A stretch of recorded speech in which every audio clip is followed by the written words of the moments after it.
박윤주 선생님 지금 아직 안 들어오셨겠죠? 아, 그래요? 박윤주 선생님.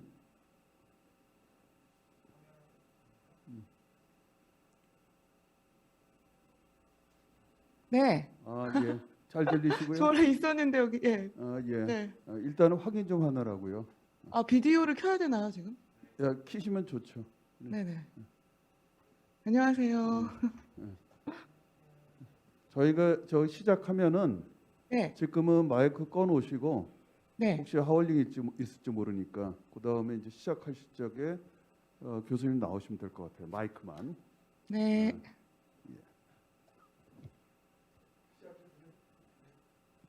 자, 저희 세션 시작하겠습니다. 첫 세션이죠. 이 중미 사회 갈등과 통합인데요. 제가 이 세션을 맡게 된 좌장이고요. 저는 한국외국어대학교 법학전문대학원 조희문 교수입니다. 청중이 없으니까 그냥 말로만 하는 걸 하고요. 그 다음에 이제 저희가 세 분이 그 발표를 하시고 그리고 종합 토론이 있습니다. 그래서 종합 토론의 전체 주제는 이미정 한국외대 선생님께서 하시는데 저희 세션의 시간이 이거 보시면 아시겠지만 1시간 반이에요. 90분이에요. 그리고 종합 토론이기 때문에 이 주제 정도로 봐서는 그 발표하시는 분들이 거의 한 20분에서 25분 정도 넉넉하게 가셔도 상관이 없습니다. 그리고 아마 이거 보시면 아시겠지만 발표 주제가 상당히 재미있어요. 그래가지고 첫 번째가 그 계명대학교의 박윤주 선생님, 제목이 행복과 가족, 그래가지고 코스타리카 사례입니다. 그리고 두 번째가 그러니까 굉장히 행복한 거예요. 행복한 거고 그게 이제 사회적인 갈등 통합인데 이게 오히려 이제 통합이 되는 거죠. 그리고 울산대학교 이순주 선생님께서 중미 지역의 젠더 기반 폭력의 현주소. 그러니까 이제 갑자기 좀 더 좀 약간 무거워지는데 틀림없이 코스타리카에서 주로 이제 논의하는 것이 뭐 저도 경험을 많이 해봤지만은 가족이거든요. 종교하고 가족 쪽이래 가지고 이 가족이 굉장히 중요한데 또 이렇게 젠더 기반해 가지고 폭력이 사회 또는 가족 여러 군데서 이제 나타나겠죠. 그래서 이런 걸 보는 건 상당히 흥미있다고 봅니다. 그리고 서울대학교의 임태균 선생님께서 온더라스인데 범죄율 높은 해가지고 미리 이렇게 앞에 복선을 탁 깔아놓고 이제 굉장히 광하게 실패한 치안의 전형인가 해가지고 여러 가지 지금 중미라는 나라에 대한 저희가 가지고 있는 뭐 선입관 같은 게 있는데 사실은 연구자들 입장에서는 선입관은 아니죠. 그쪽 지역에 대해서 전체적으로 알고 있고 다만 이제 구체적인 그 약간 미시적인 그 포커스를 맞춰가지고 그 연구를 하는 거니까 오늘 연구를 아마 제 생각에는 종합 토론 때 굉장히 재미있는 이 내용들이 나오지 않을까 생각을 합니다. 자, 첫 번째가 그 박윤주 선생님이십니다. 그 행복과 가족 코스타리카의 사례를 중심으로 해가지고 제가 그 박윤주 선생님을 초대하도록 하겠습니다. 선생님, 저 나오셔도 됩니다. 네, 안녕하세요. 저는 계명대학교 스페인어 중남미학과 박윤주입니다. 이렇게 좋은 자리에 발표를 하게 돼서 굉장히 영광이고요. 제가 직접 가서 참여를 하면 좋았을 텐데 그러지 못하고 이렇게 또 줌으로 발표를 하게 되어서 조금 죄송한 마음도 있습니다. 오늘 제가 발표할 내용은 아까 우리 조희문 교수님께서도 말씀하신 것처럼 그 라틴 아메리카 사람들이 굉장히 행복하다 뭐 이런 이야기가 거의 뭐 선입견처럼 알려져 있는데 실제로 정말로 행복한가 그리고 그렇게 행복하다면 원인이 무엇일까에 대한 연구를 진행하던 중 그중에 한 가지의 사례인 코스타리카 사례를 여러분과 이제 공유를 해보려고 합니다. 이 연구는 이제 보건사회연구원이 후원한 한국인의 행복과 삶의 질에 관한 종합 연구 중에 한국과 이제 비교하는 그런 연구 대상으로서 중남미 주요 국가의 행복과 삶의 질에 대한 질적 연구를 작년 여름에 수행을 했습니다. 그리고 그 연구 결과, 그 연구를 위해서 심층 면접을 진행을 했고요. 그 심층 면접 자료를 활용해서 오늘의 발표문을 제가 작성하게 되었습니다.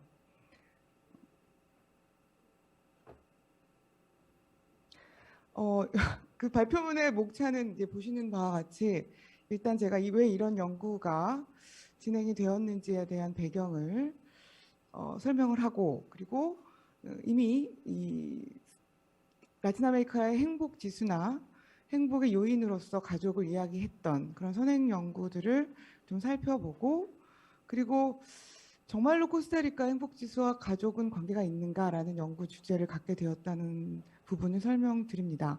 이후에 연구 방법, 특히 심층 면접이 어떻게 진행됐는지 이런 내용들을 여러분께 설명을 해드리고, 마지막으로 연구 결과를 좀 분석한 내용을 공유하고자 합니다. 그리고 결론을 통해서 오늘의 발표를 마무리하도록 하겠습니다.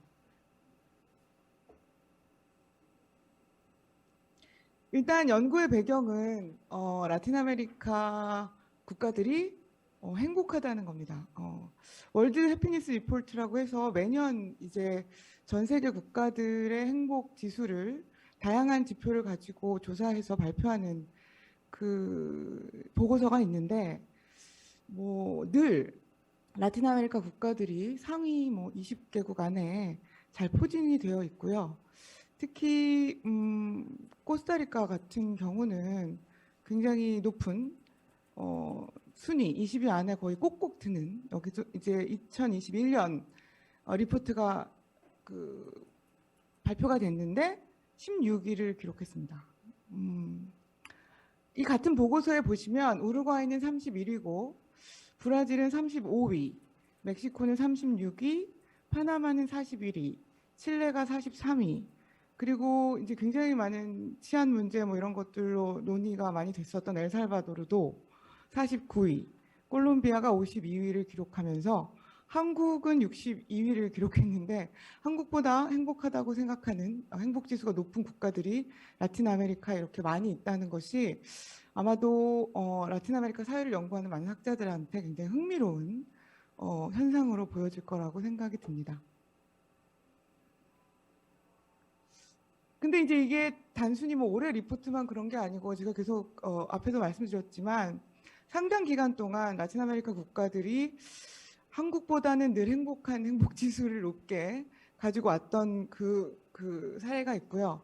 특히 코스타리카 같은 경우는 꾸준히 10위권을 기록하면서 전 세계에서 가장 행복 지수와 삶의 만족도가 높은 국가 중에 하나가 되었고, 실제로 제가 이 심층 면접을 진행하면서 코스타리카인들과 이제 에게 물어봤는데, 그 사람들이 그 국가 정체성이라고 하죠. 우리나라는 어떤 나라입니까? 라고 규정을 해보라고 할 때 행복한 나라, 그다음에 환경을 뭐 잘 지키는 나라, 뭐 이렇게 두 가지 정도의 주제가 계속해서 언급되는 걸로 봐서는 그냥 객관적으로 행복 지수가 높은 것뿐만 아니라 본인들도 그 행복 지수가 높다는 것을 굉장히 중요시하는 그런 문화가 또 형성이 되는 듯한 느낌을 받았습니다.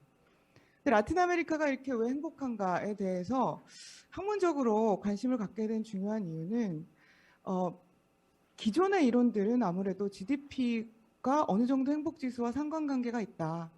그러니까 대부분의 경우에는 GDP와 행복지수가 정비례하는데 라틴 아메리카는 크게 관련이 없다, 이렇게 보여지기 때문입니다.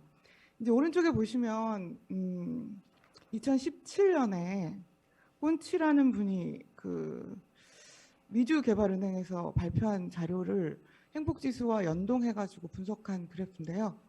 대부분의 나라들은 이렇게 GDP가 커지면 행복해지는 거죠. 그래서 이렇게 정비례의 관계를 보여주는데, 라틴 아메리카 국가만 여기 갑자기 엄청난 아웃라이어라고 하죠. 굉장히 이 정비례 선에서 벗어나서 나름의 세계를 구축하고 있는 거죠. 그래서 뭐 혹자는 굉장히 효과적이다. GDP가 많이 오르지 않아도 행복한 이유가 만약에 그런 효과적으로 행복할 수 있는 이유가 라틴 아메리카에 있다면 이거 좀 다른 나라에서도 배워볼 수 있지 않을까라는 생각을 하기도 하고요. 아마 우리 정부도 우리 한국의 삶과 질을 좀 높이자, 행복도를 좀 높이자라는 취지에서 이 보건사회연구원에서 연구를 진행할 때도 라틴 아메리카 사례를 따로 연구한 이유가 아마 이런 특이점 때문이 아니었나 싶습니다. 더욱 놀라운 것은 최근에 2021년에 보고된 그 행복 리포트는 코로나19 대유행 기간을 포함하고 있다는 점입니다. 근데 아시다시피 라틴 아메리카는 코로나19에 굉장히 심각한로 인해서 심각한 타격을 입었고 그렇기 때문에 아무래도 행복지수가 좀 떨어질 것이 아닌가라고 많이 예상을 했습니다만 코로나19에 훌륭하게 대처했다고 평가를 받는 한국 및 다른 동아시아 국가들에 비해서도 라틴 아메리카 국가들의 행복지수가 굉장히 월등하게 높게 나오고요. 특히 브라질 같은 경우는 상당히 심각했는데도 한국과 일본, 중국을 모두 굉장히 방역에 성공했다는 이 3개국을 모두 추월하는 행복지수를 보이고 있습니다. 그래서 라틴 아메리카의 행복지수는 GDP에도 크게 영향을 받지 않는 것 같고 코로나19 대유행과 같은 엄청난 외부적 요인에도 크게 영향을 받지 않는 굉장히 독특한 세계를 구축했다라는 생각을 하게 되었습니다. 그래서 왜 이렇게 행복한가? 우리가 그동안 라틴 아메리카가 뭐가 문제인가 뭐 이런 연구 굉장히 많이 했는데 뭘 잘하는가에 대한 연구도 좀 해보고 싶어서 라틴 아메리카가 왜 이렇게 행복한가라는 부분을 주제로 잡아서 연구를 진행해 보았습니다.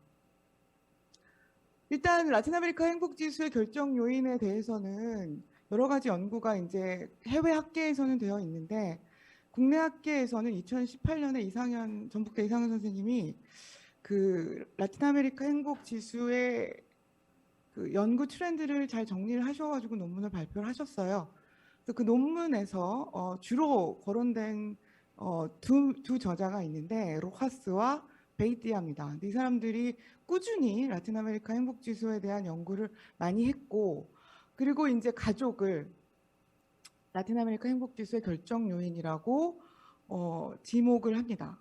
가족 간의 친밀성과 상호 부조는 다른 지역 또는 국가들과 상대적으로 차별적인 라틴 아메리카의 행복을 설명할 수 있다. 이렇게 로하스가 2016년에 이야기를 하고요.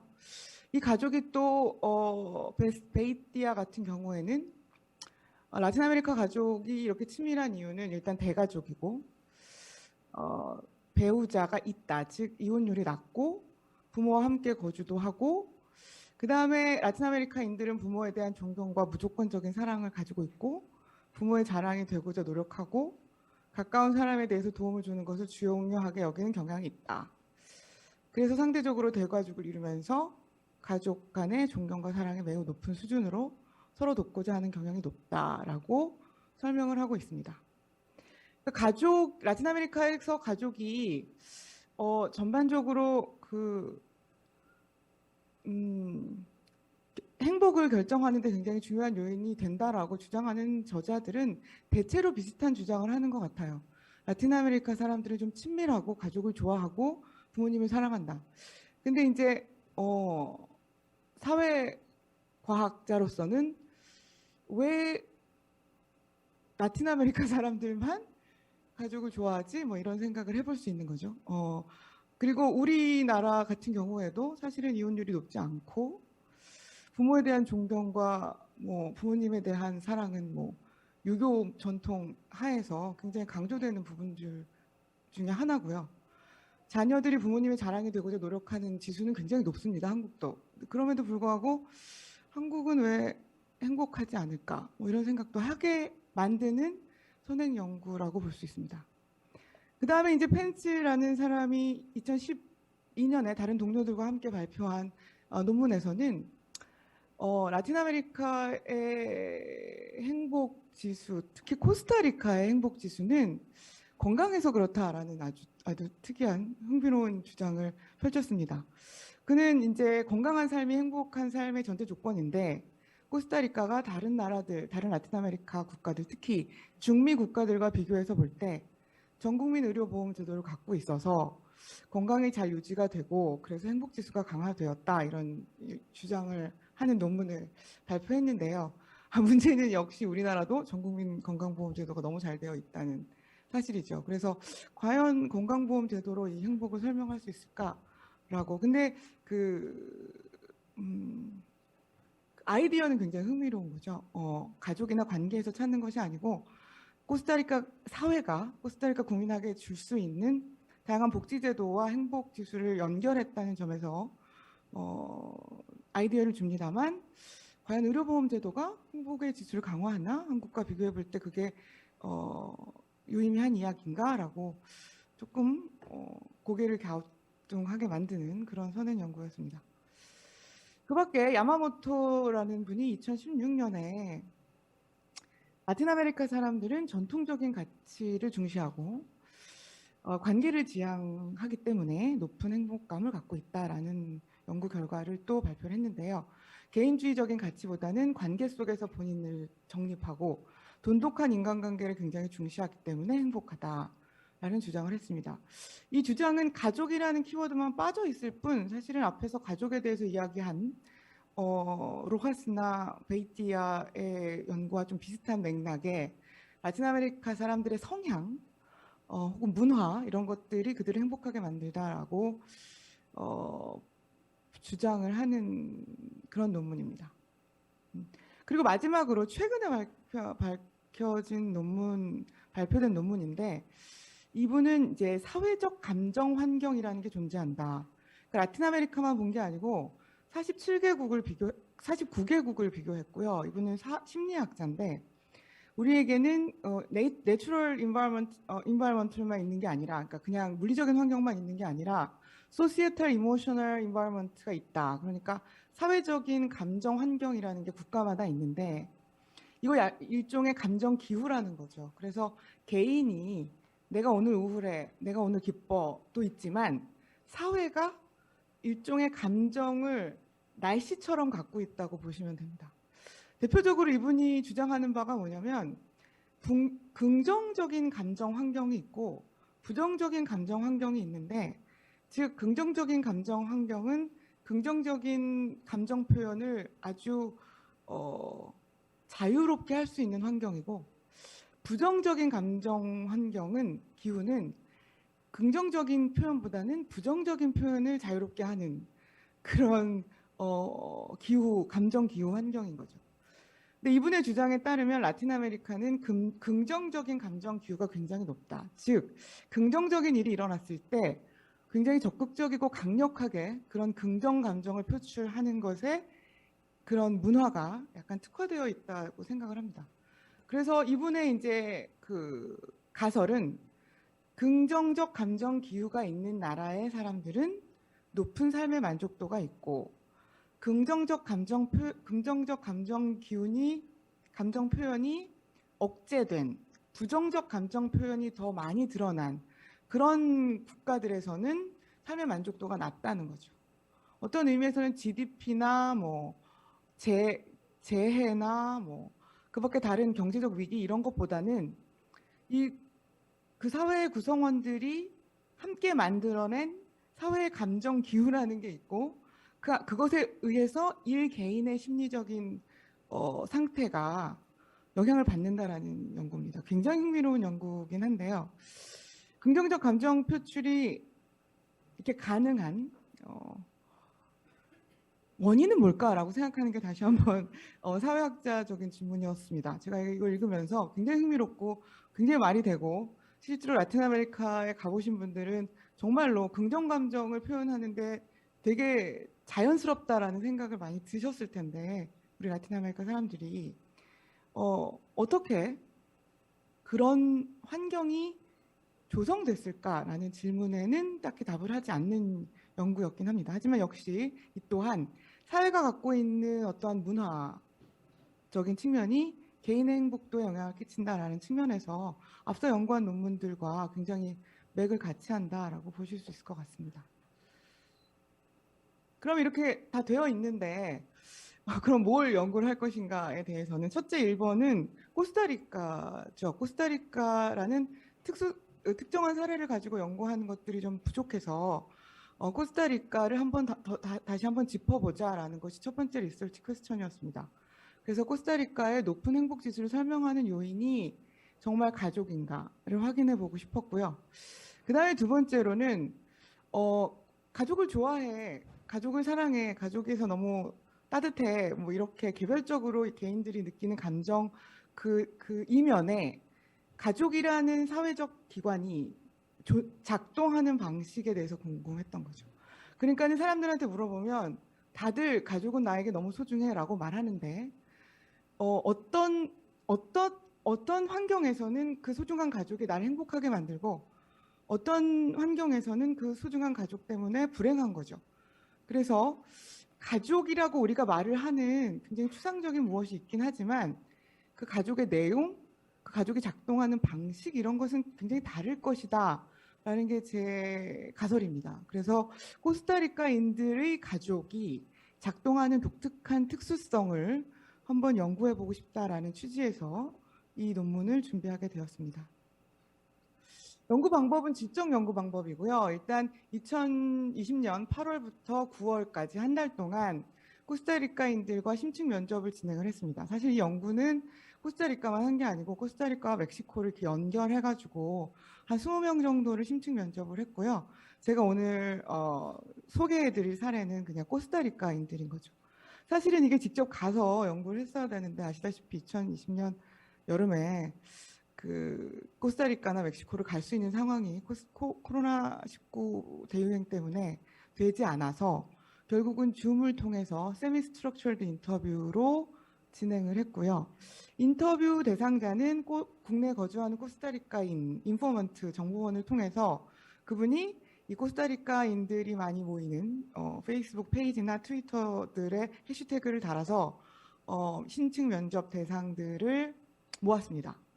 저는 솔직히 이걸 디자인할 때 전 연령을 하고 싶었는데 인원이 이제 많지 않다 보니까 한 10명 내외로 해야 되다 보니까 또 한국과 비교를 해야 되는 상황이 발생했기 때문에 한국에서 행복지수가 좀 낮게 나오는 그룹군으로 좀 저쪽에서도 보면 안 되나요? 해서 20대와 60대를 이렇게 반반씩 모아서 면접을 진행을 했고요. 여성 5명, 남성 4명, 그리고 가급적이면 학력을 조금 다양하게 갖고 가자라고 했는데 보시다시피 고졸, 대졸, 전문대졸, 뭐 석사 이렇게는 리크루트이 됐는데 뒤에서 제가 이 연구의 한계에 대해서 설명을 드리겠지만 고졸 이하의 면접 대상자가 없었다는 게 조금 굉장히 아쉬웠습니다. 그리고 이 연구의 대상을 산호세나 대도시 거주자로 제한을 한 이유는 역시 이것도 약간 한국과 비교 연구에서 조금 수월하게 만들고 싶었던 욕심이 좀 있었던 것 같고요. 이유인즉슨 이제 한국이 아무래도 굉장히 도시화된 사회이기 때문에 카운터파트인 코스타리카에서도 대도시 거주자들로 제한을 해서 하는 것이 다른 조건을 조금 유사하게 갖고 갈 수 있지 않을까 싶어서 이렇게 정도 산호세와 대도시 거주자로 제한을 해서 인터뷰를 진행했습니다. 각 인터뷰는 1시간에서 2시간 정도 소요했다고 써 있는데 여기 몇몇 분은 한 3시간 넘게 이야기를 하셔가지고 인터뷰가 도대체 끝나지 않는 굉장히 행복과 가족에 대해서 이야기를 하는데 긍정적인 감정 표현에 익숙한 사람들이다라는 생각을 다시 한번 하면서 인터뷰를 진행할 수 있었습니다.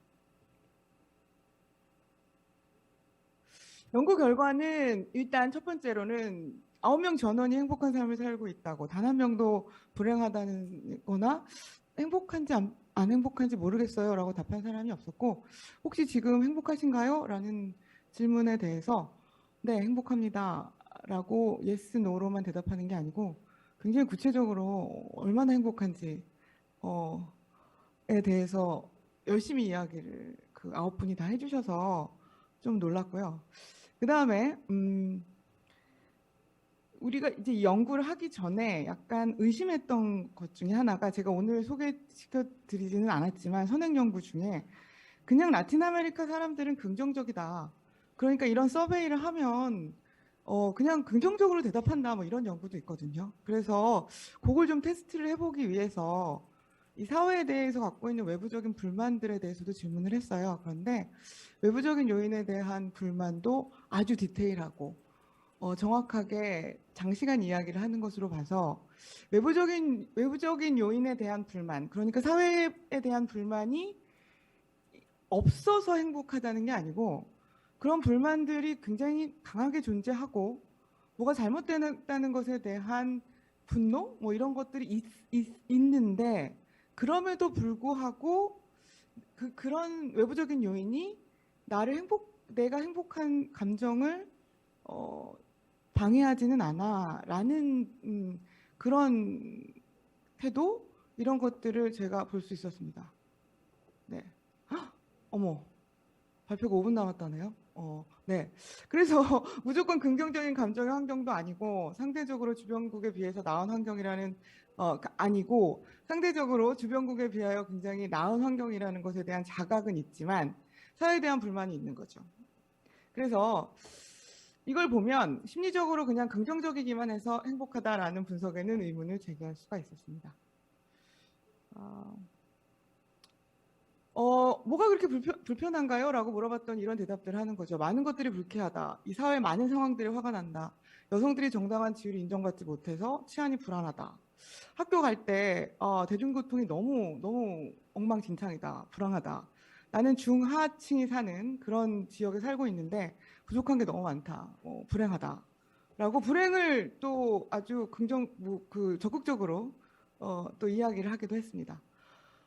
자, 그렇다면 그럼에도 불구하고 행복한데 행복한 이유는 뭔가요? 라고 물어봤더니 9명 중에 8명이 가족 때문에 행복합니다. 라고 이야기를 하더라고요. 예상했던 약간 결과기도 하죠. 그래서 가족과 가까이 있거나 가족이랑 대화하는 것이 행복하고 가족을 행복의 원인으로 지목하지 않은 그 한 명도 친구들이 행복을 준다라고 해서 관계 속에서 행복을 찾는다는 선행 연구의 주장들은 코스타리카 사례에서도 적절하다. 라고 판단할 수 있었습니다. 내가 사랑하는 사람들, 가족 애인이 나의 행복의 원천이다. 마지막으로 이 인터뷰가 굉장히 저는 인상적이었는데요. 행복에 대해서 생각하세요 라고 하면 나는 가족과 함께 할 수 있는 집에 가고 싶다라는 생각이 든다. 가족은 내게 안전하고 행복하다고 느끼게 해주는 대상이다. 라고 대답을 다들 해줬습니다. 그러면 가족이 왜 행복하게 만드는지가 이제 궁금한 거죠. 도대체 코스타리카 가족들은 어떻게 움직이길래 행복하게 만드나. 첫 번째는 지지 및 안정감을 많이 주는 대상이었습니다. 진로 모색이나 실업, 질병, 정서적 문제가 생겼을 때 1차적으로 도움을 요청하는 것은 가족이다. 여기에 대해서는 사회 안전망이 부족하기 때문에 가족에 대한 의존도가 높았다라는 주장이 있는데 이런 주장을 조금 인정할 수 있지 않는가. 코스타리카 사례도 그런 생각을 해볼 수 있었습니다. 예컨대 도움이 필요하면 나는 가족한테 간다. 가족이 나는 많고 아버지가 경제적으로 좋은 편이어서 경제적으로 어려움을 처하면 나는 부모님한테 간다. 심지어는 범죄의 대상이 되어서 범죄를 경험했을 때도 경찰한테 신고하거나 뭘 하겠다기보다는 일단 가족들한테 먼저 말하고 도움을 청하겠다라고 얘기하시는 분들이 많아서 이 2018년 이상현 선생님 논문에서 얘기한 사회 안전망의 부재에 대한 그래서 가족이 그것을 대체하는 것도 코스타리카 사회에서 많은 것 같았습니다. 그다음에 돈독한 관계도 역시 다시 한번 확인이 됐습니다. 코스타리카에서 굉장히 자주 만나는 거죠. 정말 깜짝 놀랄 정도로 자주 만나서 12월에 두세 번을 만나고 4월 제외하고는 최소한 한두 달 만났는데 그 한두 달 만나는 사람들의 숫자가 20여 명 되는 거죠. 그런데 더 재밌는 것은 가족과의 관계를 유지하기 위해서 일을 조정했다라는 사람들도 다수 나타났습니다. 지난 직장에서 주말에도 일을 해야 돼서 근무 시간이 계속 바꾸다가 그게 너무 힘들어져서 그 일을 그만뒀다. 왜냐하면 주말에 가족을 만나기 어려웠기 때문이다. 라고 얘기하고 만약에 지금 다니는 직장이 가족과의 만남을 할 수 없게 만들면 어떡하겠습니까? 라고 물어봤을 때 그 질문에 대해서 대부분이 직장을 그만두겠다거나 직장을 옮기겠다라고 대답을 하는 이 지점은 굉장히 흥미로운 지점이라고 생각이 됩니다.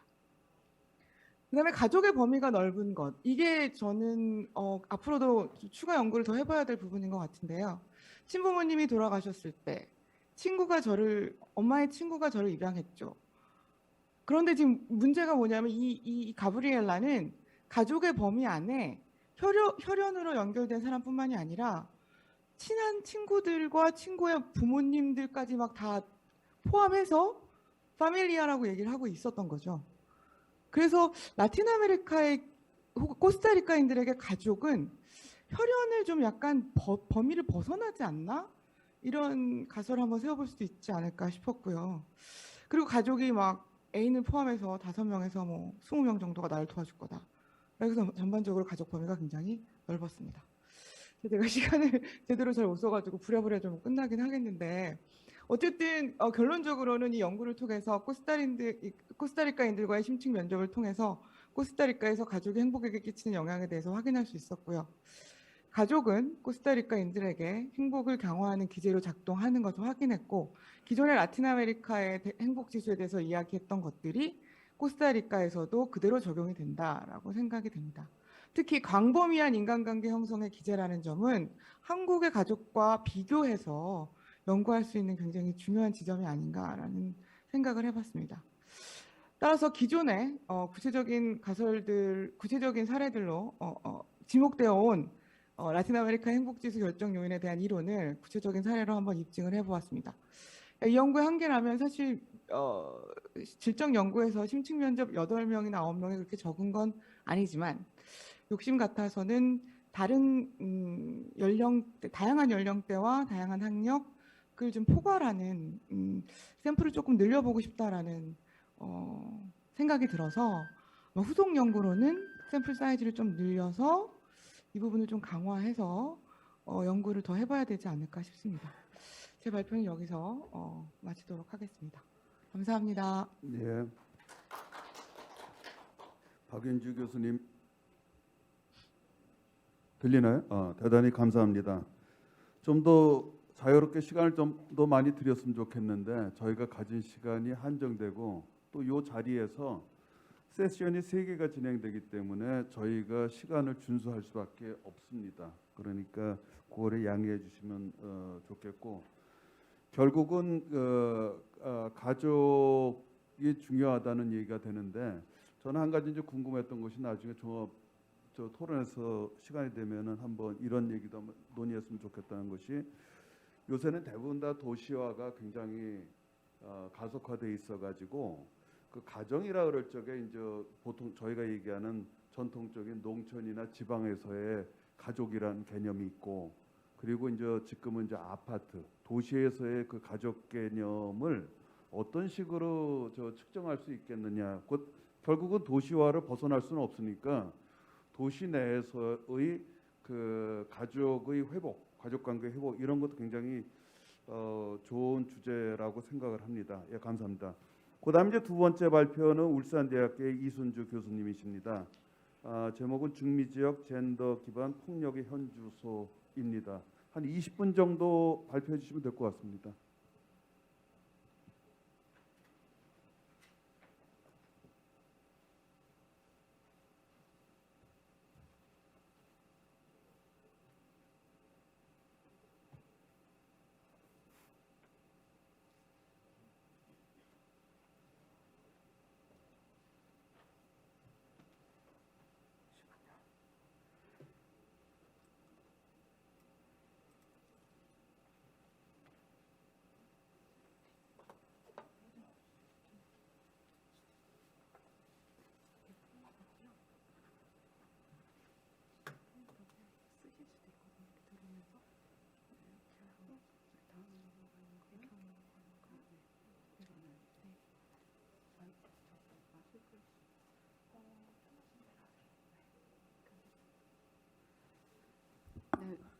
네, 반갑습니다. 오늘 중미 지역 젠더 기반 폭력의 현주소 니카라과를 중심으로를 발표하는 울산대학교 이순주입니다. 오늘 이제 이 발표는 사실 제가 이제 멕시코의 페미사이드 문제를 가지고 발표를 한번 논문 하나 발표한 적이 있었는데요. 그걸 하면서 이제 중미 지역 사례 중에서 니카라과 같은 경우에 그 사실 젠더 갭 인덱스, 즉 말하자면 성 격차 지수는 굉장히 그 높은 나라, 그러니까 즉 말하자면 성 격차가 없는 나라, 평등이 상당히 많이 이루어진 나라로 이제 평가되고 있음에도 불구하고 이런 그 페미사이드 문제나 혹은 젠더 기반 폭력이 굉장히 심각한 상황으로 나타나는 것, 그건 아마 그 니카라과뿐만 아니라 다른 라틴 아메리카 국가도 되게 마찬가지입니다. 그래서 사실상 그 이유에 대해서 뭐 멕시코 사례를 가지고 볼 수도 있긴 하지만 그 멕시코보다는 지금 그 니카라과 사례가 상당히 조금 의미가 있다라는 생각이 들어서 이제 이 주제를 제가 선택을 했고요. 자, 우선 이제 성평등은 그 2000년도 유엔의 그 MDG 목표의 그 세 번째 목표이면서 2015년 지속 가능 개발 목표의 5번째 목표입니다. 근데 여성에 대한 폭력이 그 개발이나 평등, 평화를 달성하는데 공적인 혹은 사적인 영역에서 이뤄지는 그 여성에 대한 폭력이 이런 발전의 주요 장애물이라는 것을 1985년도 나이로비 여성회의에서 이것을 명시합니다. 그리고 그 이후에 지속적으로 이제 그 성평등의 세부 의제가 되어오고 있습니다. 그 세계 경제 포럼에서는 그 조금 전에도 말씀드렸다시피 라틴 아메리카 성 격차 지수의 순위가 전반적으로 높은 편에 속합니다. 예를 들면 우리나라는 그 모든 라틴 아메리카 국가들 중에서 과테말라를 한 나라만 이제 우리 아래쪽에 있고요. 우리는 102위 정도에 해당되고 다른 라틴 아메리카 국가는 대부분 70위권에 속해 있습니다. 그리고 이제 그 젠더 기반 폭력 혹은 여성에 대한 폭력이라고 하는 것은 이들 국가에서 성평등, 성불평등을 야기하는 핵심 요인 중에 하나이기도 하고 또한 그 여성의 국제 이주를 증대하는 요인으로도 작용하고 있습니다. 특히 이것은 중미 지역 사례에 더 이제 적용되는 것으로 보고 있고요. 그리고 이제 중미 국가들이 젠더 폭력 관련 법을 강화했음에도 불구하고 왜 이런 상황들이 더 문제가 더 심화되고 있는가 하는 것을 그 니카라과 사례를 들어서 이제 말씀을 드리고자 합니다. 지금 여기서 보시듯이 이런 식으로 되는군요. 여기서 보시듯이 니카라과는 그 세계 경제 포럼에서 이야기하는 이제 젠더 갭 인덱스 성격차 지수에서 니카라과가 이제 1위를 차지하고 있고요. 그리고 여기 제일 아래쪽에 이제 과테말라가 122위이고 세계적으로는 122위이고 라틴 아메리카는 제일 꼴찌에 해당됩니다. 근데 그 니카라과가 12위고 아까 조금 전에 이제 박윤주 선생님이 그 코스타리카 발표를 해주셨는데 코스타리카가 2위이고 세계에서는 15위입니다. 참 이상한 부분이죠. 그러니까 이거하고 성평등이 어느 정도 이루어진 것으로 보이는데 왜 이런 젠더 폭력이 심각한가? 이제 그 니카라과는 그 2012년도에 젠더 폭력 방지법, 그러니까 통합법입니다. 이것이 그 779법을 정했고요. 그리고 2013년도에 그 젠더 폭력이 발생할 경우에 신고 전에 중재를 거치도록 개정을 하게 됩니다. 그 2014년도에 대통령령을 통해서 한 번 더 이제 그 779법의 기본 기조 혹은 그 목적을 변경하게 되고요. 그러면서 이제 그 니카라과에서는 그 젠더 폭력은 계속 증가하는 상황이 발생하고 있고, 그리고 2011년도 지금 1월에서 5월 사이에만 하더라도 40명 이상의 그 페미사이드가 발생하게 됩니다.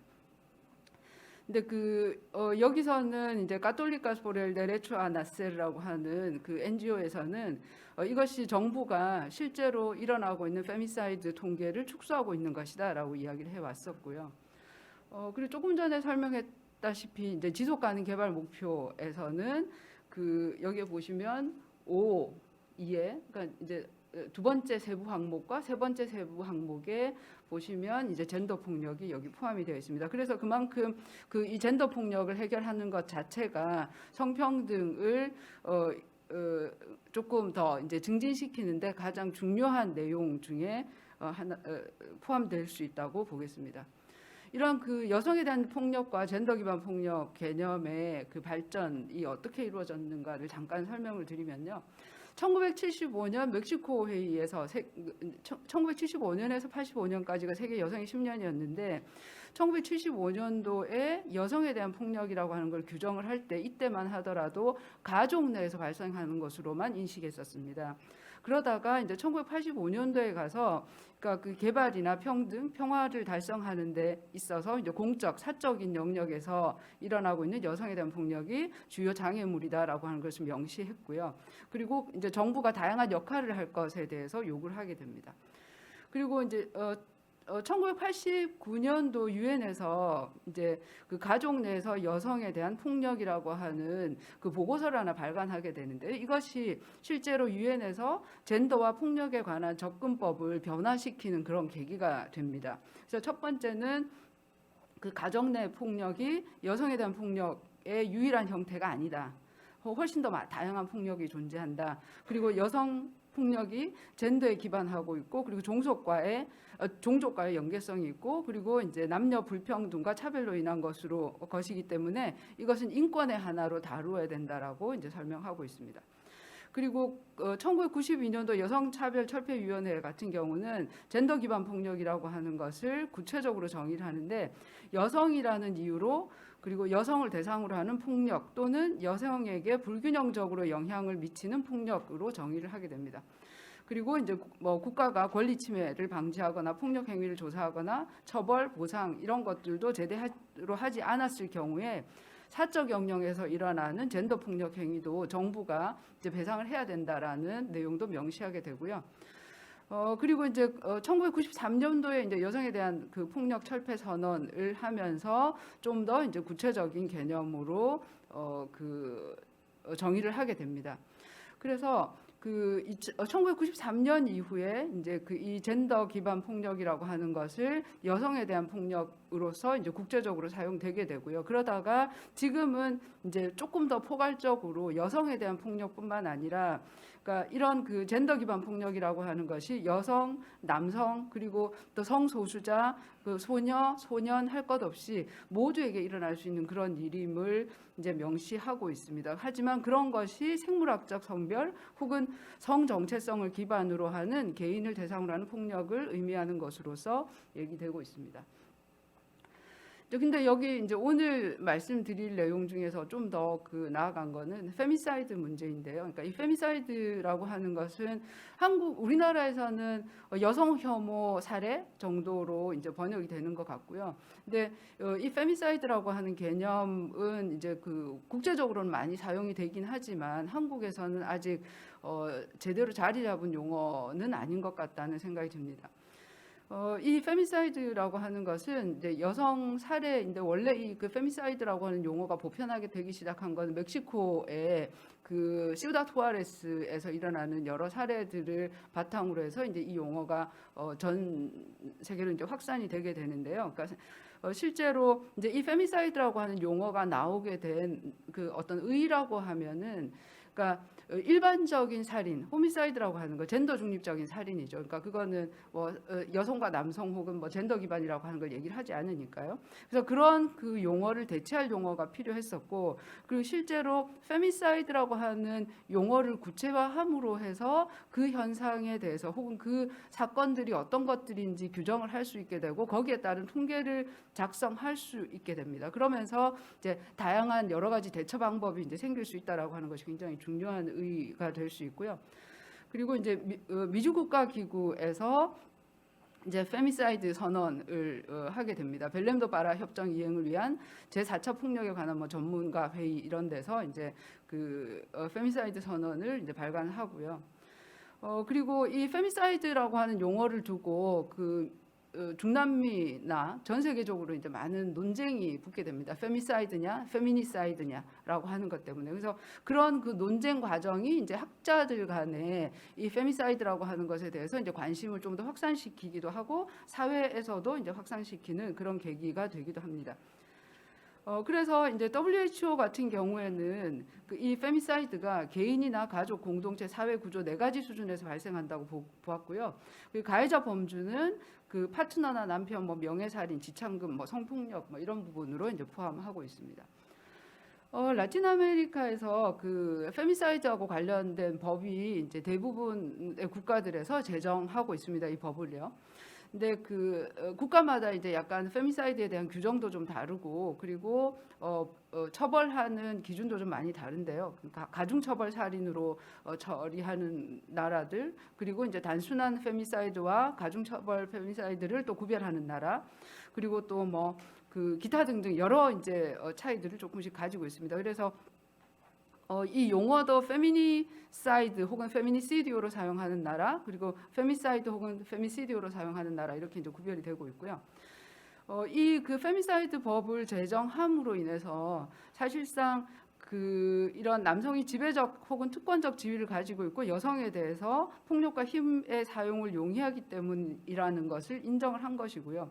또 한 가지 중요한 것은 페미사이드 법을 만듦으로 해서 공식 통계 작성이 가능하게 됩니다. 즉 말하자면, 그러니까 페미사이드라고 하는 그 범죄가 없다면, 그러니까 경찰이나 혹은 이제 법원에서 판결을 내릴 때도 그 판결 내려진 그 결과를 가지고 이제 페미사이드에 대한 통계를 낼 수 있고, 만약에 그렇지 않다면 여기에 대한 그 대응이 이제 불가능한 상황이 되는 것이죠. 그래서 라틴 아메리카에서 페미사이드로 인정되는 사례들은 여기에 한 14가지 정도로 분류가 될 수 있습니다. 이것은 2013년도에 비엔나 선언, 그러니까 페미사이드에 관한 이제 비엔나 선언이 있었는데 그 선언에서 이야기한 그 항목들하고는 약간의 차이가 있습니다. 예를 들면 이제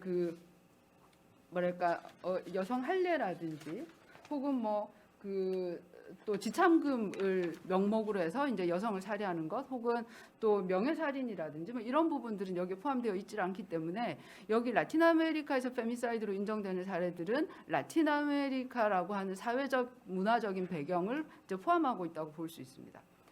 페미사이드에 대한 국가별 양형 기준도 여기에 보시다시피 이제 계속 최고 종신형에 처해지는 나라도 있고요. 그리고 최근에 니카라과 같은 경우는 30년 징역에서 종신형까지 가능하도록 변경을 하게 됩니다.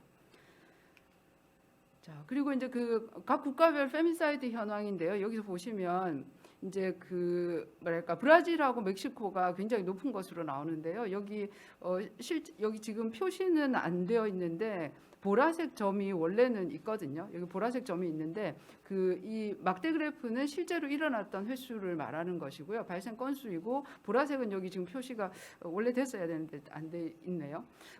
하여간 이제 라틴 아메리카에서 이제 10만 명당 페미사이드 발생률이 가장 높은 국가는 온두라스하고 엘살바도르이고요. 니카라과는 주변 국가에 비해서 상대적으로 적은 편이긴 하지만 조금씩 증가하고 있는 그런 상황에 있습니다. 니카라과에서는 이제 GDI나 GII 같은 경우에는 상당히 이제 나쁘지 않은 그런 모습을 보여주고 있고요. 자, 시간이 없는 관계로 니카라과 사례를 조금 빨리 이제 들어가도록 하겠습니다.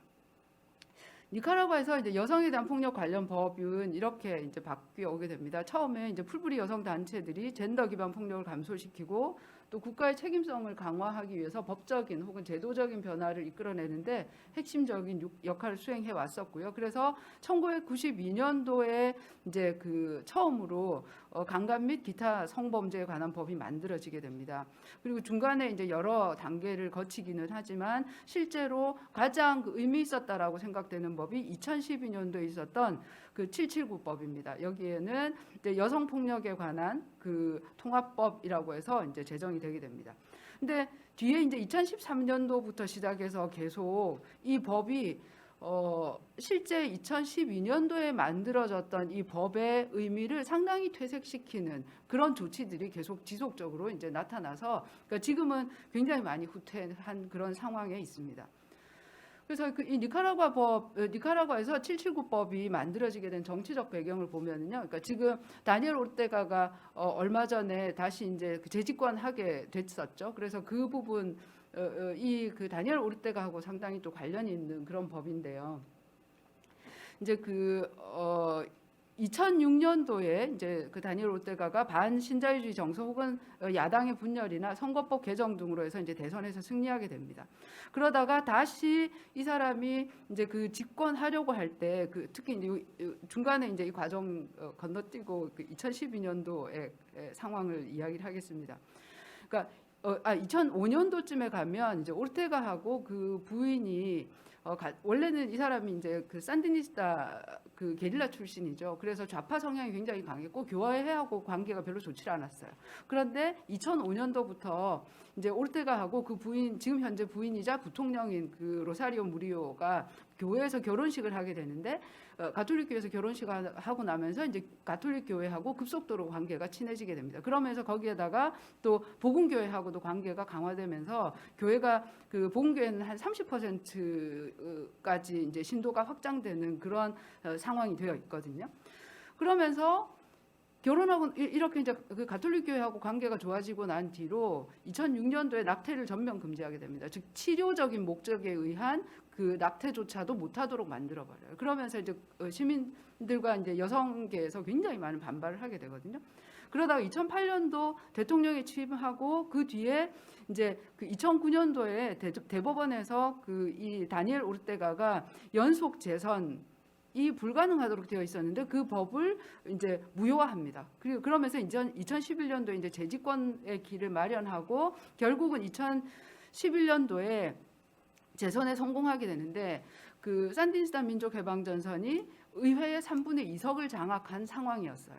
그래서 이때 이제 그 국제 선거에서 이제 선거에 참여했던 옵저버들이 선거 부정을 보고하고 나서 그러면서 이제 이런 그 선거 부정을 덮기 위해서 2012년도에 그 779법을 통과시킨 거예요. 이게 이렇게 되면 이제 이 정부가 명실상부한 그러니까 국제법을 수호하고 그리고 국민들의 이제 인권을 중요하게 생각한다라고 하는 그런 인식을 받을 수 있기 때문이었죠.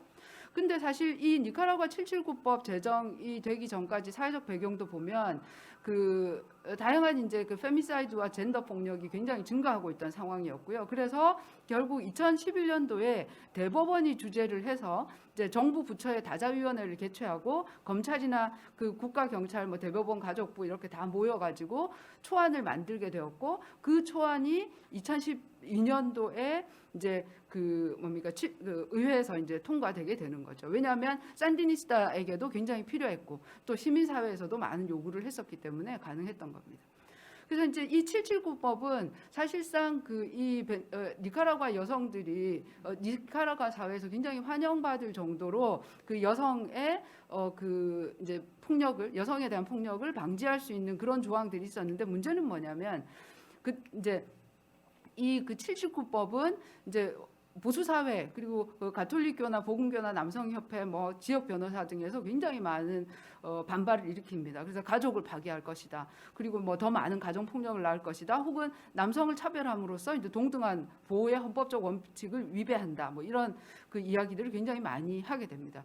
그러면서 결국은 2013년도에 이제 중재안, 그러니까 앞에 그 779법의 가장 핵심은 뭐냐면 중재하는 것을 불가능하게 했었거든요. 그러니까 폭력이 일어났을 때 중재하는 것을 불가능하게 됐는데 이제는 그 중재 불가라고 하는 조항을 없애버린 거예요. 그리고 대신에 또 성폭력이나 이런 폭력 사태가 있었을 때 그 지역 사회에 꼬미사리아라고 하는 그 그러니까 이웃들 간에 모인 그런 위원회가 있어요. 그런 위원회에서 이 판단을 내려서 이것을 고발할 것인지 말을 것인지를 결정하게 하는. 그래서 거기에서 이제 고발하도록 하게 하면 이제 그 기소를 한다든지 뭐 법적인 절차를 받게 되는 거죠. 그러면 결국은 그 상황 자체는 심각하게 이제 여성의 권리를 침해하는 것이 되겠고요.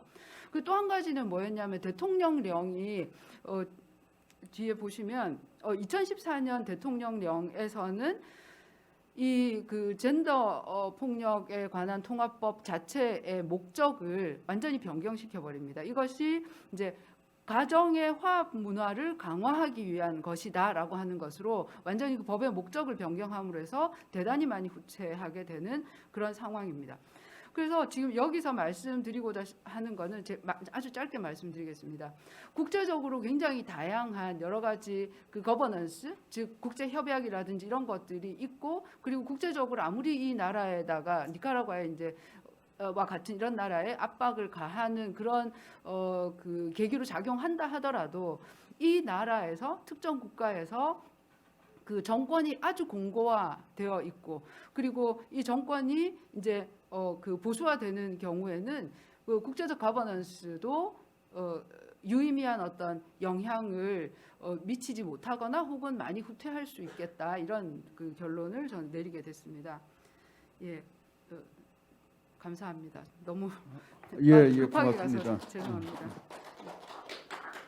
주제가 너무 흥미로워가지고 저는 계속해서 옆에다 적어두면서 이제 많이 생각을 하게 되는 것이, 아까 제일 처음에 그 이순주 교수님께서 코스타리카에는 행복 지수는 높은데 왜 젠더 폭력 지수도 높으냐라는 거 하고, 그다음에 이제 이 문제가 요새 우리나라에서도 성평등이라는 문제로서 이제 많이 부각이 되고 있지만은 어떤 기회적으로서는 많이 좀 개선됐다 그러니까 이제는 그 지금 얘기하는 그 젠더 폭력에 관해서는 이제는 아마 논의가 좀 더 심각하게 돼야 되지 않겠느냐라는 거 하고, 그리고 이제 법을 이순주 교수님께서 이제 아무래도 이제 법의 변천사를 말씀하면서 저는 이런 생각을 많이 하게 됐어요.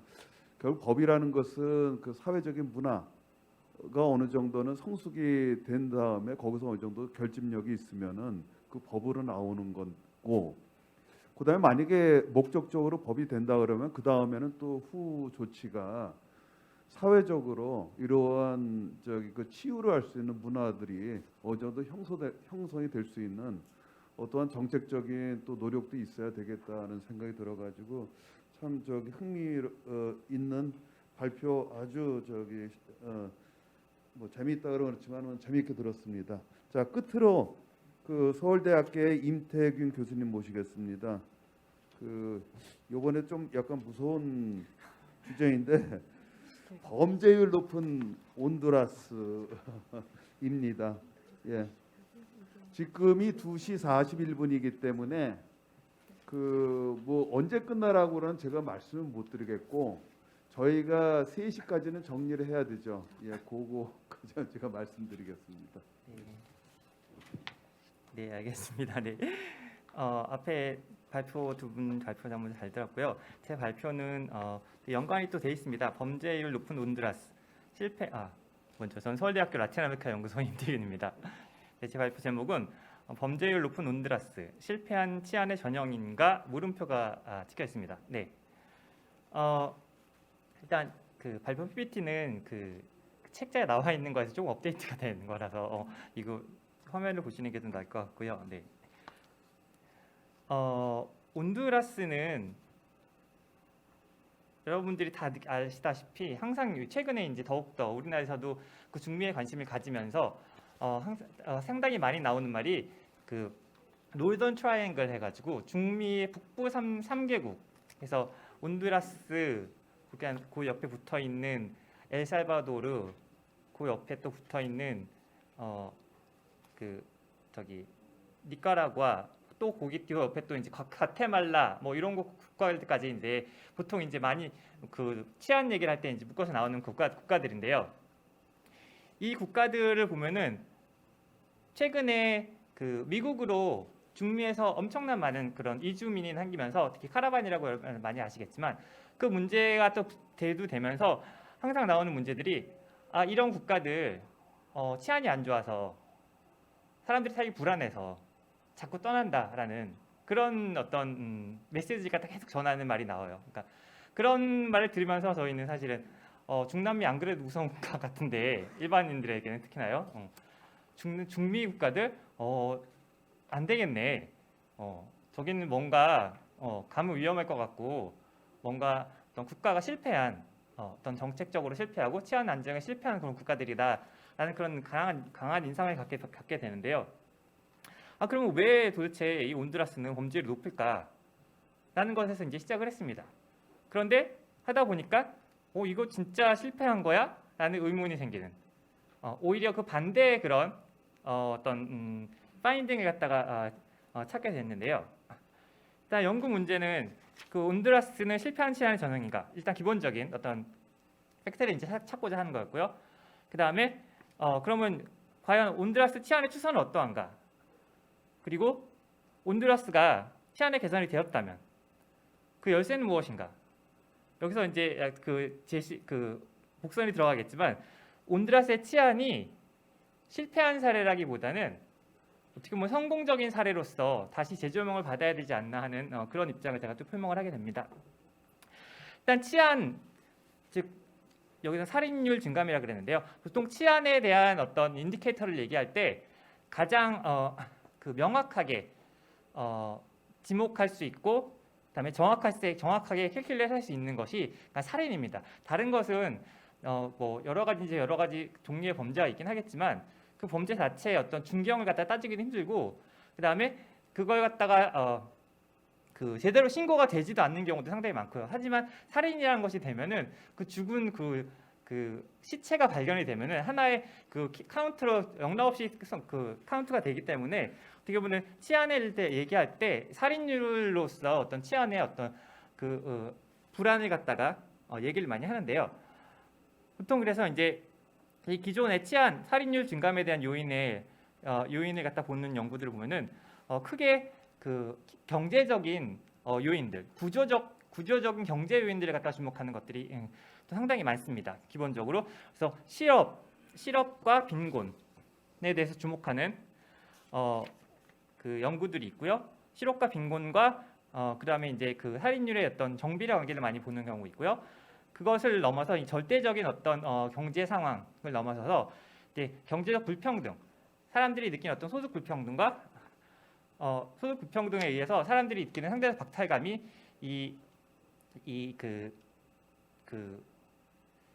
그 박탈된 사람들로 하여금 분노를 더 이제 고조시켜서 이 범죄를 일으키게 한다는 어떤 그런 논리의 어떤 경제적 불평등, 또 그 외에도 실질적인 그 실업이나 불평등을 넘어서서 또 물가 상승률이 사람들로 하여금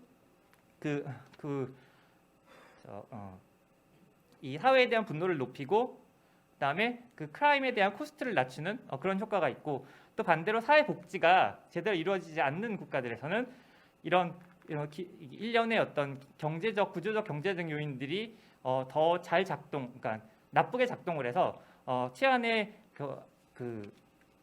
안 좋은 영향을 미친다라는 그런 요인들이 나와 있습니다. 그런데 이런 구조적 경제적 그 요인들에 주목을 한 연구들은 주로 이제 그 선진국들을 다 포함한 주로 이제 안정된 어떤 정치 경제적인 그런 상황에 있는 국가들이 많이 포섭이 돼 있고요. 그 다음에 주로 이제 양적 연구를 많이 하다 보니까 그 데이터가 잘 이제 수집될 수 있는 그런 국가들 위주로 이제 많이 연구가 되어 있습니다. 근데 아시다시피 라틴 아메리카 같은 경우는 그런 선진국들과 여러 가지 이제 사회적인 경제적인 레벨이 이제 좀 레벨이라 그렇다기보다 어떤 상태가 많이 다르고, 또 그 데이터 컬렉션의 문제에서도 수치로 따질 수 있는 그런 데이터가 상당히 얻기가 힘듭니다. 그리고 이 경제적인 문제들이 라틴 아메리카를 보면은 물론 나라마다 조금씩 다르긴 하지만 라틴 아메리카의 많은 국가들에게 공통적으로 많이 적용되는 그런 요인들이 많기 때문에 라틴 아메리카의 어떤 특정 국가의 어떤 치안 그 개선 또는 악화 요인을 볼 때는 이 경제적인 요인보다는 오히려 이제 정치적 비경제적인 요인들, 정치적 사회적인 요인들을 포함한 어떤 비정치적인 요인들을 많이 주목을 하는데요. 그것 중에 이제 하나가 정치적인 불안, 그러니까 쿠데타나 또 유사한 상황, 유사 쿠데타 같은 것들이 나와서 그런 쿠데타 상황에서 어떤 국가의 질서, 제도가 이제 무너지고 사람들이 어떤 도덕적 해이로 빠지는, 그럼으로 인해서 이 살인이 증가하고 치안이 안 좋아지는 그런 요인으로 작용을 하기도 하고요. 그다음에 라틴 아메리카에서 많이들 아시다시피 마약 밀매와 연관이 돼 있는 국가들, 지역들, 그래서 더욱더 많은 어떤 살인이 나온다라는 어떤 연관성 그런 것들, 그 다음에 또 많이 나오는 것들 이제 부정부패 같은 것들 있죠. 이것도 역시 그 살인율과 어떤 정의 관계, 플러스의 관계를 이제 나타내는 경우가 있고요. 그다음에 무처벌 같은 경우, 임피니티라 그랬는데 임피니티 무처벌 같은 경우는 이 법의 실현이 제대로 되지 않음으로 인해서 그 범죄자가 그 범죄를 해도 처벌받지 않는다는 그런 코스트를 낮추기 때문에 치안에 안 좋은 어떤 작용을 할 수 있다는 그런 요인입니다. 그래서 근데 저는 기본적으로 이 그 온두라스의 치안의 그 변화 요인에 대해서 일단 비경제적인 요인에 주목을 하는데요. 그런데 이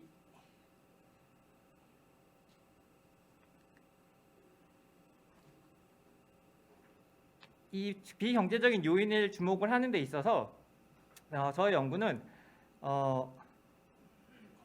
이 요인들과 어떤 밀접한 그 연관을 지니면서 어떤 범죄에 가장 근접한 곳에서 범죄를 다루는 행위자인 어떤 경찰 제도의 변화에 주목하여서 이 온두라스 그 치안 상태를 갖다가 설명하고자 합니다.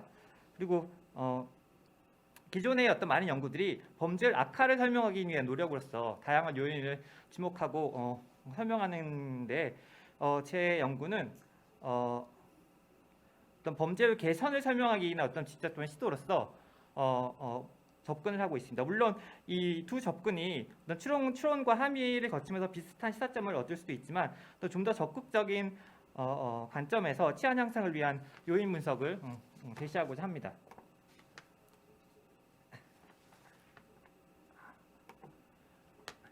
그 온두라스의 치안 불안이 그 만연해 있는 어떤 역사적인 이유를 보면요.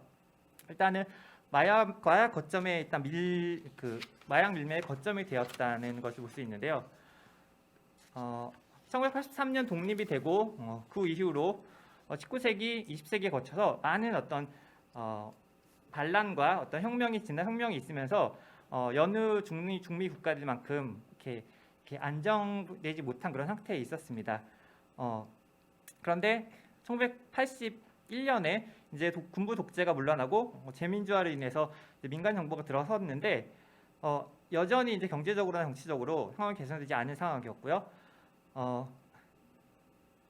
그런데 그 1980년대를 거치면서 이 온두라스와 인접해 있는 이 주변 국가들이 어떻게 보면 온두라스보다 더 심각한 어떤 내정과 국대의 혼란을 거치면서 그 온두라스로 이 뭐 여러 가지 이제 마약부터 무기, 밀수품 뭐 등등 온갖 불법적인 물건들이 이 온두라스를 통해 가지고 이동하는 그런 현상이 나타나게 됩니다. 그리고 또한 미국 정부가 80년대에 온두라스를 그 엘살바도르와 니카라과의 반공산주의 투쟁을 지원하기 위한 전초 기지로 삼으면서 그 온두라스에 있는 미군 기지를 그 니카라과 산디니스타 민족해방전선을 저지하기 위한 콘트라방군의 기지로도 이제 사용을 하게 됩니다. 이런 것들이 어떻게 보면 더 이제 폭력적인 어떤 사회 조건을 갖다가 이제 만들었는데요. 이러한 가운데 그 온두라스 출신의 마약 밀매업자인 그 마타 바이에스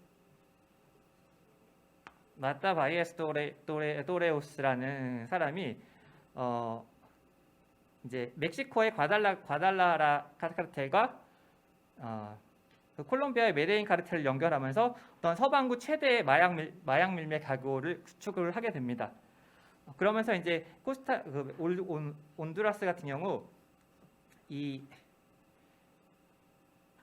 그 마약 밀매의 어떤 주요 어떤 중개국으로서 역할을 하게 되고 그러는 동시에 어떤 법치의 와해, 어떤 국가 운영 전반에 그리고 그 부패 같은 것들이 이제 일반화되고 온두라스 사회 전체에서도 어떤 이 폭력 같은 것들이 확산하게 되는 계기가 됩니다. 그러다가 이제 1990년대 미국이 이민 정책을 바꾸는 사건이 일어나게 되는데요. 1960년대부터 그 중미로부터 특히 이제 엘살바도르로부터 미국으로 많이 이주를 해가는 그 이주민들이 미국 그 LA에 기반을 한 어떤 범죄 조직 그 MS-13과 마리오 18이라는 그 두 정부 조직을 그 범죄 조직을 이렇게 그 성장시키면서 미국이 1994년과 1994년과 1996년에 각각 법을 제정을 해가지고 그 범죄자들을 이제 다시 이제 추방을 하자는 그런 정책적인 기조를 바꿉니다. 그러면서 1990년대 중반부터 2000년대 들어서면서까지 미국으로부터 그 엘살바도르를 비롯한 중미 국가들로부터 유입되었던 그 이민자들이 다시 본국으로 추방을 당하게 되는데, 이 추방을 당하게 되면서 그 엘살바도르뿐만 아니라 온두라스로도 다시 그 미국에서 어떤 갱 문화를 접했던 사람들이 대거 이제 본국으로 이제 송환이 되고 그런 사람들이 이제 미국에서 습득한 어떤 범죄 수직 문화를 갖다가 이제 본국으로 가져오게 되는 그런 일이 벌어집니다. 네, 그러는 가운데 2009년에 당시 대통령이었던 마누엘 셀라야를 축출하게 되는 어떤 쿠데타가 일어났는데, 이 쿠데타가 일어남으로 인해서 그 어떤 국가 제도의 권위가 상실이 되고, 그다음에 정치 폭력 등 확산이 되고, 그다음에 불법 조직들이 활보하게 되는 그런 현상이 나타나게 됩니다. 이런 세 가지 이제 역사적인 일들을 통해 가지고 라틴 아메리카에서 온두라스가 어떻게 보면 가장 위험한 국가로서 이제 등극을 하게 되는데, 2010년대 이래, 이거는 2010년에서 2018년까지 평균인데요. 살인율이 세계 살인율이 2위입니다. 그리고 그런데 2010년 이래로 2018년까지 가장 최근까지 나와 있는 온두라스의 살인율 추이를 보면요, 2011년에 정점을 찍고 2012년부터 약간 이렇게 기울어지는 듯 하다가 그 이후로 최근까지 쭉 엄청난 그 개선을 보이게 됩니다. 그러니까 살인율이 그러니까 반으로 이제 줄어든 케이스가 되는데요. 이런 사례를 보면서 온두라스가 그 절대적인 기준으로 봤을 때는 그 동시대적인 기준으로 봤을 때 다른 나라에 비해서 아직 그 치안의 문제가 심하긴 하지만, 역사적으로 이렇게 최근에 10년 동안을 갖다가 봤을 때 온두라스는 엄청난 치안의 개선을 보였고요. 네. 그렇기 때문에 온두라스는 어떻게 보면은 치안의 실패라기보다는 어떤 치안 개선의 성공적인 그 하나의 모델을 제시할 수도 있는, 같은 선진국의 그런 모델을 제시할 수 없지만 같은 중미 국가들에게 어떤 성공적인 모델을 제시할 수 있는 그런 케이스가 아닌가 싶고요. 그런데 이것에서 이 온두라스의 이 살인율을 갖다가 어떤 식으로 접근을 해야 할까를 봤는데, 일단 부패와의 관계는 어떤 특별한 어떤 상관관계를 나타내지 않고 있었는데요. 근데 경찰에 대한 신뢰도를 갖다 상관관계로 봤을 때 어떤 역의 상관관계를 나타내고 있었습니다. 그러니까 이 사람들의 어떤 부패 인식, 사회 전반에 대한 부패라기보다는 어떤 경찰에 대한 특별한 어떤 경찰이 가지고 있는 부패, 경찰의 문제가 어떤 살인율과 어떤 관계가 있다고 이제 볼 수가 있었는데, 온두라스가 사실 2011년에 경찰이 연루된 살인 사건을 계기로 해서 경찰 개혁이 추진이 됩니다. 그 살인율이 정점을 찍었던 그 당시인데요. 온두라스 국립대 총장의 아들이 경찰에 의해 살인이 되고, 이것이 이제 전체 사회적으로 큰 파장이 일어나게 됩니다. 그러면서 경찰 내부 정화가 본격적으로 추진이 되는데요. 그럼 그 이전에는 경찰 개혁이 안 일어났냐는 건 아니고 1990년대부터 계속 꾸준하게 여러 가지 경찰 개혁이 일어났지만, 그 경찰 개혁이 꾸준한 성과를 나타내지 못하고 있던 상황에서 2011년 사례를 계기로 해서 이제 본격적인 어떤 경찰 내부 정화가 이제 추진이 됩니다. 그러면서 이제 Comisión de Reforma de la Seguridad Pública를 설치해가지고 이 경찰 내부의 그런 부도덕하고 그다음에 범죄를 저지른 그런 경력이 있는 사람들이 이제 발굴해서 그런 사람들이 이제 해임시키는 그런 작업들이 이제 쭉 일어나게 되는데요. 그 이후로 이제 Dirección de la Investigación y Evaluación de la Carrera Policial을 설치해서 비슷한 어떤 역할을 갖다가 더 추진하게 됩니다.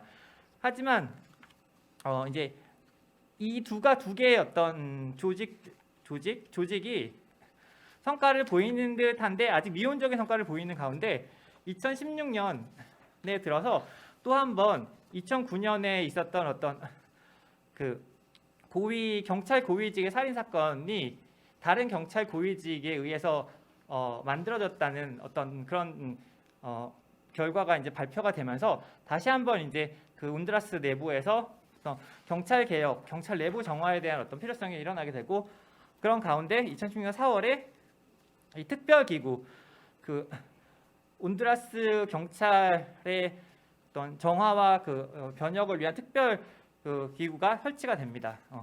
그러면서 더욱더 이제 그 경찰 내부에 그런 문제가 있는 사람들을 색출해내고 그다음에 그 사람들을 이제 해임하는 그런 정화작용이 일어나게 되는데요. 그것과 더불어서 이 경찰력의 어떤 프로페셔널라이제이션에 대한 어떤 초점이 상당히 또 맞춰집니다. 그러니까 미국과 특히 이제 미국과 스위스의 어떤 지원과 그 도움을 받아서 경찰의 어떤 선발 요건과 교육 같은 걸 엄청 강화를 하고요. 그 강화를 하면서 이제 경찰은 초등학교 교육만 마치면 지원을 할 수 있고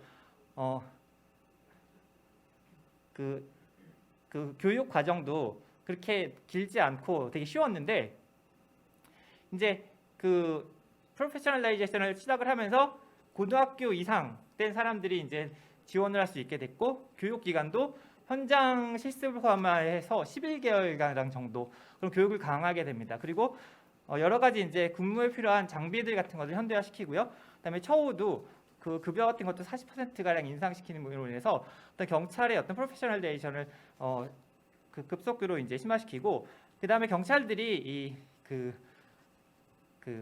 펄리싱하는 모델, 그러니까 지역 사회를 치안 활동을 하는 모델을 갖다가 이 커뮤니티 펄리싱이라고 해서 지역 사회 경찰 모델을 갖다가 본격적으로 추진하게 됩니다.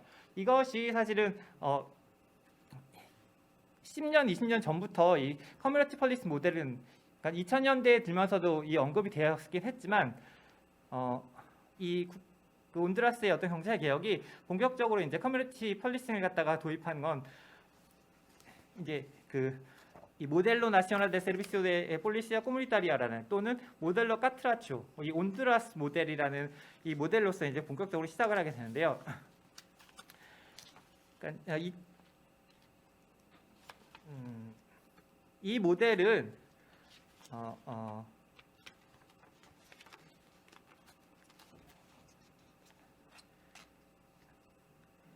2016년에 역시 시작을 한 모델인데 그 경찰들이 그 국가를 갖다가 이제 큰 구역부터 해서 세분화된 구역으로 이제 구획을 나누고 그 구역에서 각 구역마다 기본 그 경찰들을 갖다가 이렇게 구분사 배치를 하고 거기에 항상 상주시킴으로 인해서 기본적으로 그 경찰들이 그 지역에 대해 더 잘 알게 하는 것이고요. 근데 거기서 멈추는 것이 아니라 그 경찰이 그 지역의 어떤 치안을 갖다가 감독하고 그다음에 그 정정하는 그런 역할을 넘어서 어떤 서비스 제공자, 그러니까 커뮤니티의 행사에 직접 참여하고 커뮤니티의 어떤 필요를 갖다가 들어주는 어떤 그 서비스 제공자로서의 이미 그 아이덴티티로 이제 바뀌게 됩니다. 그러면서 그 스포츠 행사 같은 것도 같이 하고 그다음에 어떤 사람들이 어떤 그 가난한 사람들이 어떤 집을 지어야 했는데 필요한 그런 것이 있다고 하면은 경찰이 알선을 해주고 직접 가서 참여도 해주고 그런 정도의 이제 일을 하게 되고요. 그것과 함께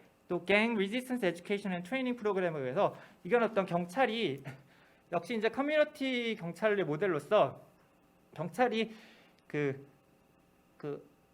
어린 학생들, 아동들을 대상으로 해서 이제 학교를 직접 찾아가서 아동을 대상으로 해서 뭐라 그러죠? 그러니까 인성교육 플러스 어떤 갱에 대한 어떤 여러 가지 이제 교육을 통해서 그 어린 아이들이 갱으로부터 어떤 접근을 받았을 때 이것이 옳지 않고 그로부터 이제 리지스트할 수 있는 어떤 여건을 어떤 아이들의 어떤 정체성을 갖다가 확보해주는 어떤 그런 프로그램인데요. 이런 지역 경찰 사회 모델로 인해서 그러니까 현재 어떤 치안의 문제를 넘어서서 이제 후세대가 어떤 치안에 있어서 좀 더 긍정적인 태도를 가질 수 있도록 그런 모습을 갖다가 취지를 하게 됩니다. 그래서 결론적으로 온두라스는 타국과 비교시 매우 심각한 치안 불안을 나타내고 있지만 2010년 온두라스의 치안 상황 추이를 살펴보면 2010년대 성공적인 치안 개선을 경험하고 있음을 보여줍니다. 최근 온두라스의 치안 개선 상황은 경찰 개혁에 따른 경찰 내부의 정화와 경찰력의 선진화 그리고 지역사회 친화적인 업무 방식의 변화가 복합적으로 작용하여 일어났다고 볼 수가 있겠습니다. 네, 감사합니다. 네. 예, 고맙습니다. 그 임태균 교수님께서 하고 싶은 말이 참 많으시지만은 저희가 주어진 시간이 벌써 3시 4분입니다. 지금 저가 발표하신 거 보면서 제가 느낀 것은 역시 사회가 민주화되고 나서는 굉장히 중요한 것 중에 하나가 공공기관들의 그 신뢰성 회복이 아닌가 하는 거고, 그 신뢰 중에서 굉장히 중요한 것이 이제 수사 권력 또는 그 감사, 그다음에 시민의 그 어떠한 경각심, 그리고 그거를 이제 기소하는 기소기관, 그리고 재판기관들이 신뢰를 회복해야지만, 신뢰를 가지고 있어야지만 지금 문제가 많이 해결되지 않나 이런 생각을 하게 됩니다. 자, 저는 여기 그 좌장으로서 항상 모든 행사에는 그죠 뭐가 있냐면 연장전이 있거든요. 그래서 이제 저희가 원래 시작을 좀 일찍 했어야 되는데 20분을 늦춰가지고 했기 때문에 그래도 저기 그 종합 토론으로 저희 한국외대에 이미정 교수님을 좀 모셔가지고 좀 토론을 잠시 또 듣도록 하겠습니다. 오늘 좋은 발표 잘 들었습니다. 저희는 중앙 아메리카에 대해서 아는 바가 진짜 거의 없는데 오늘 이러한 자리를 마련해 주셔서 굉장히 많은 정보와 그리고 여러 사항들을 접하게 돼서 정말 감사드립니다. 제가 뭐 시간이 별로 없으니까 뭐 어떤 한 조항별로 뭐 얘기를 하기는 좀 어렵게 것 같고요. 전반적으로 제가 발표를 들은 데 대한 어떠한 좀 소견을 좀 말씀드리고자 합니다. 제가 그 중앙 아메리카 같은 경우에는 좀 제가 이제 좀 주로 연구하는 남미하고는 조금 굉장히 성격이 많이 다른 것 같습니다. 특히 이제 국가적인 어떠한 그러한 이제 측면에서 이 사회 오늘은 이제 사회에 대한 그러한 이제 세부적인 사항을 갖다가 이제 제도 변화와 그리고 어떠한 이 사회 그 대중의 어떠한 그러한 사고 방식이라든지 이러한 여러 가지 것과 그리고 이제 치안 문제를 통한 어떠한 이 국가의 이제 정책이 제대로 실행이 되는지 그런 여부를 이제 자세하게 이제 설명을 해주신 것 같습니다. 근데 이제 저 같은 경우에는 이제 약간 지리학적인 어떤 그 측면을 조금 가미를 해서 제가 이제 전공을 그쪽으로 했다 보니까 어떻게 보면 중앙 아메리카에 있는 국가들이 거의 이제 라틴 아메리카의 국가들이 거의 성격이 조금 정치, 경제, 사회가 조금 많이 비슷한 것과 마찬가지로 중앙 아메리카도 그러한 특징이 있는 것 같습니다. 특히 이제 제가 알고 있기로는 이 대부분 이 중앙 아메리카는 어떻게 보면은 그 북미의 영향을 통한 어떠한 메인랜드의 역할을 하고 그리고 이제 약간 동쪽 부분에는 이제 카리브해를 통한 어떠한 림랜드의 역할을 하는데 그러한 가운데에서 이 오늘 발표를 들은 것 중에는 약간 국가적인 어떠한 정부의 역할이 굉장히 조금 그 제도적인 측면이 완전하게 이제 자리를 잡았다기보다는 약간 불안정한 그러한 느낌을 좀 받았습니다. 그래서 이 그러한 가운데 이제 박윤주 교수님이 이제 말씀하신 그 행복을 추구하는 것을 통해서 중미의 정체성을 어떻게 볼 것인가라고 이제 맨 처음에 이제 발표를 해주셨는데 그 모든 발표 우리 이순주 교수님이나 임태균 교수님이나 전부 다 이러한 정체성을 통해서 어떤 국가적인 어떠한 그 불안 요소들을 갖다가 제거하기 위해서 어떤 식으로 해야 되냐, 불평등을 제거를 하고 그리고 차별 없는 어떠한 그러한 문제를 해결하는 그러한 방향을 제시해 주신 것 같습니다. 그런데 이제 그런 가운데 제가 가장 많이 와닿은 것은 뭐냐 하면은 굉장히 아직까지도 이 여러 가지 이제 제도가 있음에도 불구하고 그리고 새로운 개선책이 있음에도 불구하고 이 역사적인 측면이라든지 아니면 사회 내부에 자리하고 있는 이 문화적인 측면이 가장 강하게 드러나는 부분들이 아닌가 그런 생각이 들었습니다. 그래서 여성의 폭력이라든가 이러한 것들은 약간 옛날부터 이제 식민 시대부터 이제 내려오는 어떠한 그 가부장적인 어떠한 이런 사고 방식이라든지 그 습관이 아직까지도 남아 있어서 그러한 것들도 이제 작용을 하고 이런 새로운 사회를 적응하는 이러한 문제들을 해결하는 그러한 방법이 이제 개선되는 반면에 이제 각 국가마다 또 정치, 경제, 사회적으로 그 상황이 다 다르다 보니까 거기에 대한 적응이 좀 다르게 나타나는 것 같습니다. 굉장히 오늘 사회에 대한 어떠한 그 여러 가지 안 좋은 면들을 좀 많이 듣기는 했지만 그럼에도 불구하고 이 중앙아메리카의 국가들이 니카라과나 온두라스라든지 코스타리카가 가장 좋은 어떠한 이제 모범 사례라고 이제 소개를 해주셔서 봤는데 이제 저도 개인적으로 코스타리카 사례는 좀 여러 강연을 듣고서 많이 좀 접하고 그랬었거든요.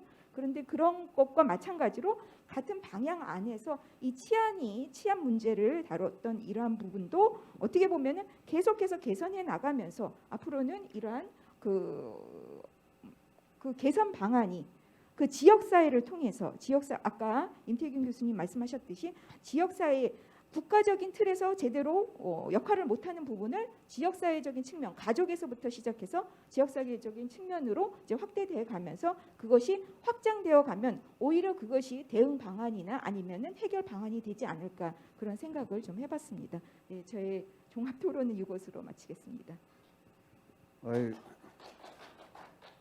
이미정 선생님 고맙습니다. 혹시라도 저 발표자들께 질문을 하면 어쩔까 하고 제가 굉장히 걱정을 했습니다. 다음 세션에 계신 분들이 저를 계속 쳐다보고 있어가지고 저희 빨리 끝내야 될 것 같아서 뭐 어떻게 저기 그 마지막 그 말씀을 하라고 제가 말씀을 못 드리겠습니다. 다만 이제 오늘 발표한 거를 들으면서 저희가 그 중남미 국가들, 특히 중미 국가들도 보면은 헌법을 민주화에 개정을 하면서 국가가 최소한도 의식주 그리고 교육, 치안 그리고 의료 정도는 해결해 되지 않느냐라는 이런 식으로 해가지고 명문화 쪽으로 가고 있거든요. 그리고 아까 말씀하셨을 적에 그 환경의 문제도 이제 도시의 거주 환경인데 그거를 건강한 인간답게 살 수 있는 건강한 생활 환경까지도 요구를 하고 있어서 그 이 과거하고 달리 요새는 굉장히 구체적인 것을 요구를 하고 있고 실제적으로 오늘 이 발표를 통해 가지고 그 중미에서도 굉장히 많은 변화가 있구나 하는 것을 저희가 많이 알게 됐습니다. 그래서 저희 세션은 여기서 그만 마쳐야 될 것 같습니다. 예, 감사합니다.